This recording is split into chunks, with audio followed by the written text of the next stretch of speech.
ಖ್ಯಾತ ನಿರೂಪಕರು ಮತ್ತು ಉಪನ್ಯಾಸಕರಾಗಿರುವಂಥ ಡಾಕ್ಟರ್ ಅರುಣ್ ಉಳ್ಳಾಲ್ ಅವರನ್ನು ಕಳೆದ ಒಂದೆರಡು ವಾರಗಳಿಂದ ಸಾಮಾಜಿಕ ಜಾಲತಾಣದಲ್ಲಿ ಅವರ ಬಗ್ಗೆ ಸಾಕಷ್ಟು ಪೋಸ್ಟ್ಗಳನ್ನು ಹರಿಯಬಿಡಲಾಗ್ತಾ ಇದೆ. ಒಂದು ರೀತಿಯಲ್ಲಿ ಅವರ ತೇಜೋವಧೆಗೆ ಪ್ರಯತ್ನವನ್ನು ಮಾಡಲಾಗ್ತಾ ಇದೆ.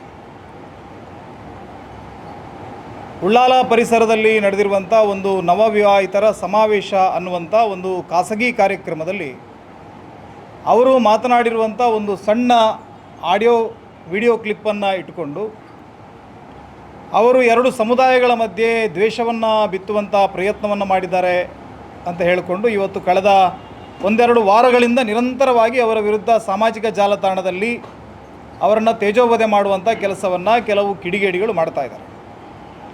ದುರ್ದೈವದ ಸಂಗತಿ ಅಂದರೆ ಅದರ ಬಗ್ಗೆ ಸರಿಯಾಗಿ ವಿಮರ್ಶೆಯನ್ನು ಮಾಡದೆ ಪೊಲೀಸ್ ಇಲಾಖೆ ಕೂಡ ಒಬ್ಬ PhD ಮಾಡಿರುವಂಥ ಒಬ್ಬ ಉಪನ್ಯಾಸಕನ ಮೇಲೆ ಏಕಾಏಕಿಯಾಗಿ ಯಾವುದೇ ಕ್ರಿಮಿನಲ್ ಹಿನ್ನೆಲೆ ಇಲ್ಲ, ಯಾವುದೇ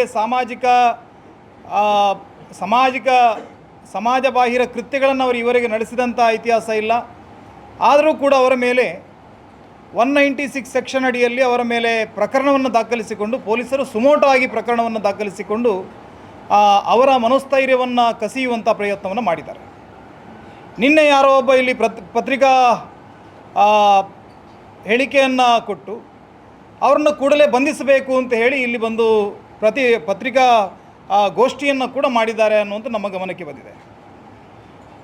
ನಮಗೆ ಭಾಳ ಆಶ್ಚರ್ಯ ಅಂತ ಅನಿಸೋದು, ಕರಾವಳಿ ಭಾಗದಲ್ಲಿ ನೋಡಿದರೆ ಬಹಳ ಅದ್ಭುತವಾದಂಥ ಒಬ್ಬ ನಿರೂಪಕ, ಒಂದು ಸೃಜನಶೀಲ ಮನಸ್ಥಿತಿಯನ್ನು ಇಟ್ಟುಕೊಂಡಿರುವಂಥ ಒಬ್ಬ ಸಾಹಿತಿ, ಕವಿ, ಅನೇಕ ಕೃತಿಗಳನ್ನು ರಚನೆ ಮಾಡಿದವರು ಮತ್ತು ಭಾಳ ವಿಶೇಷವಾಗಿ ಎಲ್ಲ ಸಮುದಾಯದ ಜೊತೆಗೆ ಸ್ನೇಹ ಸದ್ಭಾವದ ಜೊತೆಗೆ ವ್ಯವಹರಿಸುವಂಥ ಒಬ್ಬ ಸೃಜನಶೀಲ ವ್ಯಕ್ತಿತ್ವದ ಮನುಷ್ಯ.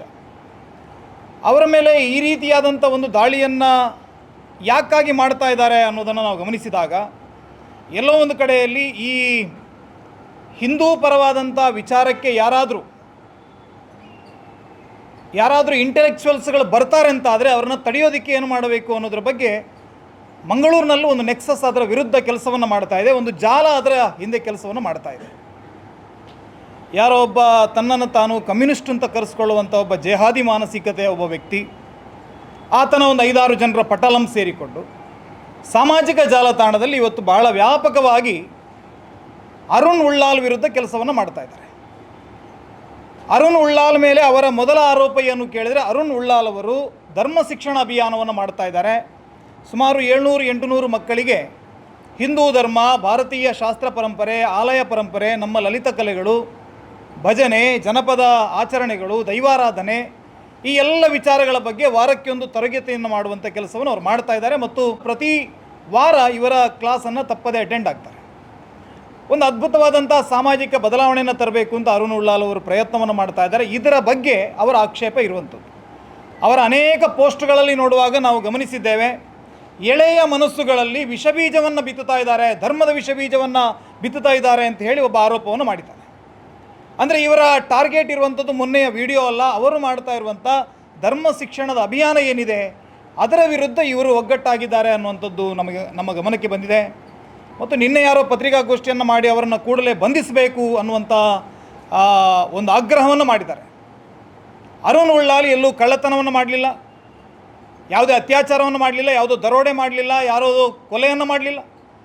ಈ ರೀತಿಯಾದಂಥ ಕ್ರಿಮಿನಲ್ಸ್ಗಳು ಹೊರಗಡೆ ತಿರುಗ್ತಾ ಇರಬೇಕಿದ್ರೆ ಕೇವಲ ಹಿಂದೂ ಪರವಾದಂಥ ಹೇಳಿಕೆಯನ್ನು ಕೊಟ್ಟಿರುವಂಥ ಹೇಳಿಕೆ ಏನು, ಹಿಂದೂಗಳು ತಮ್ಮ ಧಾರ್ಮಿಕ ಚಟುವಟಿಕೆಗಳನ್ನು, ಶುಭ ಕಾರ್ಯಗಳನ್ನು ದೇವಸ್ಥಾನಗಳಲ್ಲೇ ಮಾಡಿ, ದೇವರ ದರ್ಶನವನ್ನು ಮಾಡಿ, ದೇವರ ಸನ್ನಿಧಾನದಲ್ಲೇ ನಿಮ್ಮ ಶುಭ ಕೆಲಸಗಳು ನಡೀಲಿ ಅಂತ ಅವರು ಹೇಳಿದ್ದಾರೆ.